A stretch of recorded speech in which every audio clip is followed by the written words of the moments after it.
ہندوستان کی اپوزیشن جماعتوں نے آج لوک سبھا کے اسپیکر اوم برلا کے خلاف تحریک عدم اعتماد کا نوٹس اسمبلی سیکریٹریٹ میں جمع کر کے انہیں فوری طور پر عہدے سے ہٹانے کا مطالبہ کیا ہے۔ کانگریس نے لوک سبھا اسپیکر اوم برلا کے خلاف عدم اعتماد کا نوٹس داخل کیا، جس کی 118 ارکان نے حمایت کی۔ لوک سبھا میں کانگریس کے 99 ممبران پارلیمنٹ ہیں۔ اپوزیشن کا کہنا ہے کہ اسپیکر کا کردار غیر جانبدار نہیں رہا اور پارلیمانی روایات کی خلاف ورزی کی گئی ہے۔ کانگریس کے رکن پارلیمنٹ گورو گوگوئی نے بتایا کہ آج دوپہر میں قواعد و ضوابط کے ضابطہ 94C کے تحت اسپیکر کے خلاف عدم اعتماد کی تحریک کا نوٹس پیش کیا گیا۔ لوک سبھا کے اسپیکر کے خلاف اپوزیشن کی طرف سے داخل کردہ تحریک عدم اعتماد کے اس نوٹس میں لگائے گئے الزامات کی جانچ اور تحقیقاتی عمل کے بعد سیکریٹریٹ کی طرف سے نوٹس پر مزید کارروائی پر غور کیا جائے گا۔ کانگریس کے اس اقدام نے حکومت اور اپوزیشن کے درمیان جاری سیاسی کشیدگی کو مزید گہرا کر دیا ہے، جو پہلے ہی سے ایوان کی کارروائی کے طریقہ کار اور حالیہ واقعات کے باعث تناؤ کا شکار ہے۔ اسلام آباد کی ایک عدالت نے وزیر اعلیٰ خیبر پختونخوا سہیل آفریدی کے ناقابل ضمانت وارنٹ گرفتاری جاری کر کے انہیں گرفتار کر کے عدالت میں پیش کرنے کا حکم دیا ہے۔ ڈسٹرکٹ اینڈ سیشن کورٹس اسلام آباد کے سینئر سول جج عباس شاہ نے وزیر اعلیٰ خیبر پختونخوا سہیل آفریدی کے خلاف ریاستی اداروں پر گمراہ کن الزامات اور ساکھ متاثر کرنے کے کیس کی سماعت کی۔ سماعت کے دوران عدالت نے عدم حاضری پر سہیل آفریدی کے ناقابل ضمانت وارنٹ گرفتاری جاری کر دیے۔ عدالت نے سہیل آفریدی کو گرفتار کر کے پیش کرنے کا حکم بھی دیا ہے۔ یاد رہے کہ سہیل آفریدی کے خلاف پیکا ایکٹ کے تحت NCCIA نے مقدمہ درج کر رکھا ہے۔ ادھر عدالتی حکم کے بعد بانی PTI عمران خان کے وکیل بیرسٹر سلمان صفدر کو اڈیالہ جیل کے اندر جانے کی اجازت دے دی گئی۔ توشاخانہ کیس کے تحریری حکم میں سپریم کورٹ نے کہا ہے کہ سلمان صفدر بطور فرینڈ آف کورٹ آج ہی اڈیالہ جیل جائیں اور بانی PTI کی حالت زار پر کل تک تحریری رپورٹ دیں۔ بنگلہ دیش میں انتخابات کی سرگرمیاں اپنے عروج کو پہنچ رہی ہیں۔ ادھر 24,000 پولنگ اسٹیشنز ہائی و میڈیم رسک قرار دے دیے گئے ہیں۔ انتخابی مہم کے دوران BNP، جماعت اسلامی اور نیشنل سٹیزن پارٹی NCP سمیت بڑی جماعتوں نے دارالحکومت ڈھاکہ، چٹاگانگ، سلہٹ اور ملک کے دیگر شہروں میں بڑی ریلیاں نکالیں۔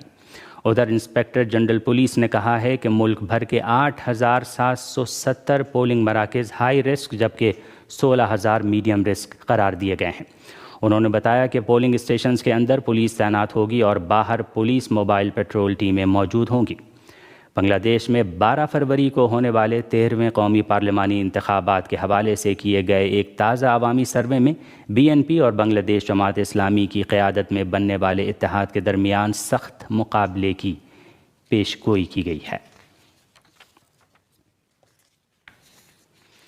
عراق کی عوامی رضاکار فورس الحشد الشعبی نے داعش کے عناصر پر حملہ کر کے اس دہشت گرد گروہ کے ایک سرغنہ کو گرفتار کر لیا ہے۔ عراق کے صوبہ الانبار کے ایک سیکیورٹی ذریعے نے بتایا ہے کہ داعش کا گرفتار ہونے والا سرغنہ گڈریے کے لباس میں آمد و رفت کیا کرتا تھا اور جعلی دستاویزات کے ساتھ اس صوبے میں داخل ہوا تھا۔ عراق کے صوبہ الانبار کے ایک اور سیکیورٹی ذریعے کا کہنا ہے کہ صوبے کے صحرائی علاقے میں واقع داعش کے 4 ٹنل منہدم کر دیے گئے ہیں۔ یہ ٹنل خدیسہ اور نینوا کے درمیان واقع تھے، جنہیں خفیہ اطلاعات ملنے کے بعد ایک آپریشن کر کے تباہ کیا گیا۔ اس آپریشن میں سیکیورٹی فورسز کو کوئی نقصان نہیں پہنچا۔ حکومت پاکستان نے سری لنکا کے صدر کی درخواست پر قومی ٹیم کو T20 ورلڈ کپ میں ہندوستان کے خلاف میچ کھیلنے کی اجازت دے دی۔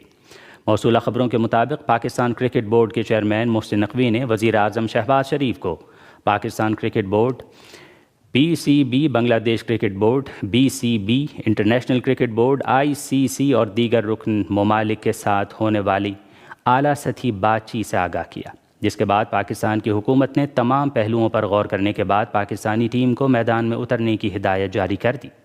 Chairman Pakistan cricket board PCB Mohsin Naqvi نے کہا ہے کہ ہمارا مقصد صرف بنگلہ دیش کو عزت دلانا تھا، ہم نے بنگلہ دیش کے سوا کوئی شرط نہیں رکھی۔ پاکستان کرکٹ بورڈ، بنگلہ دیش کرکٹ بورڈ اور انٹرنیشنل کرکٹ کونسل کے درمیان گزشتہ چند دنوں سے ہندوستان کے خلاف میچ کے بائیکاٹ کے پاکستان حکومت کے فیصلے کو واپس لینے کے حوالے سے میٹنگز کا سلسلہ جاری تھا۔ حکومت پاکستان کی جانب سے جاری اعلامیے میں کہا گیا ہے کہ بنگلہ دیش کرکٹ بورڈ BCB کی باضابطہ درخواست کا جائزہ لیا گیا اور پھر حکومت نے یہ فیصلہ عالمی کرکٹ کے تسلسل اور کھیل کے فروغ کے لیے کیا ہے۔ اسلام آباد میں منعقدہ علماء و مشائخ کونسل کے شرکاء نے کہا ہے کہ عبادت گاہوں میں بے گناہ نمازیوں کو نشانہ بنانا اسلامی تعلیمات اور آئینی و اخلاقی اصولوں کے سراسر منافی ہے۔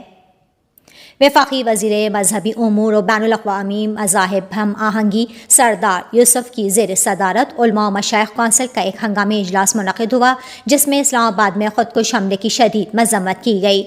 علماء مشائخ کونسل نے اجلاس کے اختتام پر 15 نکاتی متفقہ اعلامیہ بھی جاری کیا۔ اعلامیے میں کہا گیا ہے کہ عبادت گاہوں میں بے گناہ نمازیوں کو نشانہ بنانا اسلامی تعلیمات، انسانی اقدار اور آئینی و اخلاقی اصولوں کے سراسر منافی ہے۔ مشترکہ دینی رہنمائی، قومی یکجہتی اور باہمی تعاون کے ذریعے دہشت گردی، فرقہ واریت اور نفرت کے تمام بیانیوں کو ناکام بنایا جائے گا۔ اجلاس سے خطاب کرتے ہوئے شرکاء نے سانحہ اسلام آباد کی مذمت کرتے ہوئے کہا کہ شہداء کے لواحقین اور زخمیوں کے لیے امداد کا اعلان نہ کرنا لمحہ فکریہ ہے۔ ہمارا مطالبہ ہے کہ حکومت فی الفور امداد کا اعلان کرے اور اس دہشت گردی میں ملوث اصل اور پشت پناہی کرنے والی قوتوں کے سرغنوں کو گرفتار کر کے قرار واقعی سزا دے۔ پاکستان نے امریکہ منتقل کیے جانے کے منتظر ہزاروں افغان مہاجرین کو ملک سے نکالنے کا فیصلہ کیا ہے۔ پاکستانی حکومت نے ان 19,000 غیر قانونی طور پر مقیم افغان مہاجرین کو ملک سے نکالنے کا اصولی فیصلہ کر لیا ہے، جو گزشتہ 5 برس سے امریکہ منتقل کیے جانے کا انتظار کر رہے ہیں، لیکن واشنگٹن نے ابھی تک اپنے وعدے پر عمل نہیں کیا ہے۔ سن 2021 میں غیر ملکی فوجیوں اور ان کے سفارت خانوں کے لیے کام کرنے والے 25,000 سے زیادہ افغان شہریوں کو افغانستان میں طالبان کے اقتدار میں آنے کے بعد انتقامی کارروائی کے خوف کے پیش نظر پاکستان منتقل کر دیا گیا تھا۔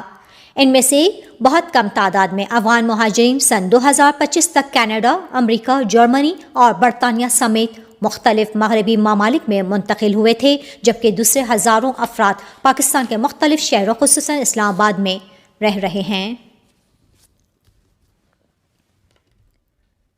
آل انڈیا ٹریڈ یونین کانگریس کی جنرل سیکرٹری نے کہا ہے کہ اس بار بلائی گئی ہڑتال میں کم از کم 30 کروڑ مزدور حصہ لیں گے۔ ٹریڈ یونینز نے مودی حکومت کے خلاف محاذ کھول دیا ہے۔ آل انڈیا ٹریڈ یونین کانگریس کی جنرل سیکرٹری امرجیت کور نے روزنامہ نگاروں کو بتایا کہ تقریباً تمام ریاستوں میں مزدوروں، کسانوں اور عام لوگوں کے درمیان تمام شعبوں، سرکاری، عوامی اور پبلک سیکٹر کے اداروں، صنعتی علاقوں، دیہی اور شہری ہندوستان میں مزدوروں، کسانوں اور عام لوگوں کے درمیان بڑے پیمانے پر مہم چلائی گئی ہے۔ کئی مقامات پر طلبہ اور نوجوانوں کے گروپ ان مہم میں شامل ہو گئے ہیں۔ عام شہری ہڑتال کے مطالبات کے لیے اپنی حمایت کا اظہار کر رہے ہیں۔ United front of agriculture labour union بھی اس مہم کا حصہ ہے، جو ہڑتال میں شامل ہو رہی ہے، جس میں منریگا کی بحالی پر خصوصی توجہ دے رہی ہے۔ ٹریڈ یونینز کے گروپ نے 9 جنوری کو مرکزی حکومت کی مزدور مخالف، کسان مخالف اور ملک مخالف کارپوریٹ نواز پالیسیوں کے خلاف اپنی ناراضگی کا اظہار کرنے کے لیے ملک گیر ہڑتال کی کال دی تھی۔ اس سے پہلے ہوئے دھرنے اور مظاہرے میں تقریباً 25 کروڑ مزدوروں نے حصہ لیا تھا۔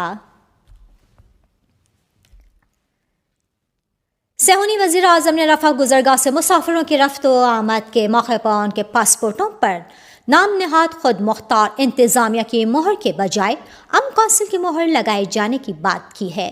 مغربی ایشیا کے امور کے ماہرین کا کہنا ہے کہ صہیونی حکومت کے حالیہ اقدامات ایک تباہ کن جنگ کا حصہ ہیں، جس نے فلسطین کی شناخت، یادداشت اور بیانیے کو نشانہ بنا رکھا ہے۔ سائنس کے شعبے میں خواتین اور بچیوں کا آج عالمی دن منایا جا رہا ہے۔ اس سال سائنس کے شعبے میں خواتین اور بچیوں کے عالمی دن کا موضوع ہے مصنوعی ذہانت، سوشل سائنس، سٹیم اور مالیات کو ہم آہنگ کرنا، خواتین اور بچیوں کے لیے جامع مستقبل کی تعمیر۔ اس موقع پر اپنے پیغام میں اقوام متحدہ کے سیکرٹری جنرل انتونیو گوتریس نے ہمیں اس بات کو کہا کہ ہمیں اس بات کو یقینی بنانا چاہیے کہ ہر بچی STEM میں مستقبل کا تصور کر سکے اور ہر عورت اپنی عملی زندگی میں ترقی کر سکے۔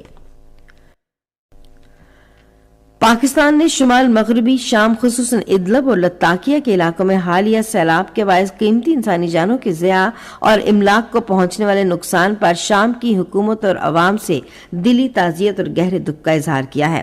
ایک بیان میں وزارت خارجہ نے کہا کہ ہماری دعائیں متاثرین اور ان کے اہل خانہ کے ساتھ ہیں اور ہم اس قدرتی آفت کے نتیجے میں زخمی ہونے والوں کی جلد صحت یابی کے لیے نیک تمناؤں کا اظہار کرتے ہیں۔ وزارت خارجہ نے کہا کہ ہم دکھ کے اس گھڑی میں شام کی حکومت اور عوام کے ساتھ کھڑے ہیں۔ بنگلہ دیش میں اگلی حکومت کے انتخابات کل ہوں گے۔ یہ انتخابات طلبہ تحریک کے نتیجے میں سابق وزیراعظم شیخ حسینہ کی بے دخلی کے 8 ماہ بعد ہو رہے ہیں۔ ان انتخابات میں بنگلہ دیش کی 59 سیاسی جماعتیں حصہ لے رہی ہیں۔ رات کولمبو میں ICC T20 عالمی کپ میں پاکستان نے امریکہ کو 32 رن سے ہرا دیا۔ پاکستان نے پہلے بیٹنگ کرتے ہوئے مقررہ 20 اوورز میں 9 وکٹوں کے نقصان پر 190 رنز بنائے۔ جواب میں امریکہ کی ٹیم مقررہ 20 اوورز میں 8 وکٹوں کے نقصان پر 158 رنز بنا سکی۔ اور اب موسم۔ محکمہ موسمیات کی پیشگوئی کے مطابق آئندہ 12 گھنٹوں کے دوران ملک کے بیشتر علاقوں میں موسم زیادہ تر سرد اور خشک رہنے کا امکان ہے، تاہم پہاڑی علاقوں میں مطلب جزوی طور پر ابر آلود اور موسم شدید سرد رہے گا۔ آج صبح ریکارڈ کیا گیا بعض شہروں کا درجہ حرارت اسلام آباد اور Peshawar 7 degree centigrade, Lahore 14، Karachi 18، Quetta 5، خواتین گلگت اور مظفر آباد میں 3 اور جبکہ مری -1 ڈگری سینٹی گریڈ ریکارڈ کیا گیا۔ سری نگر، لیہ، پلوامہ، اننت ناگ، شوپیاں اور بارامولہ میں مطلب جزوی طور پر ابر آلود اور موسم شدید سرد رہنے کی توقع ہے، جبکہ جموں میں موسم سرد اور خشک رہے گا۔ آج صبح ریکارڈ کیا گیا درجہ حرارت سری نگر، شوپیاں اور بارامولہ میں -1 degree centigrade, Jammu 11، Leh -8 جبکہ پلوامہ اور اننت ناگ میں 0 ڈگری سینٹی گریڈ ریکارڈ کیا گیا۔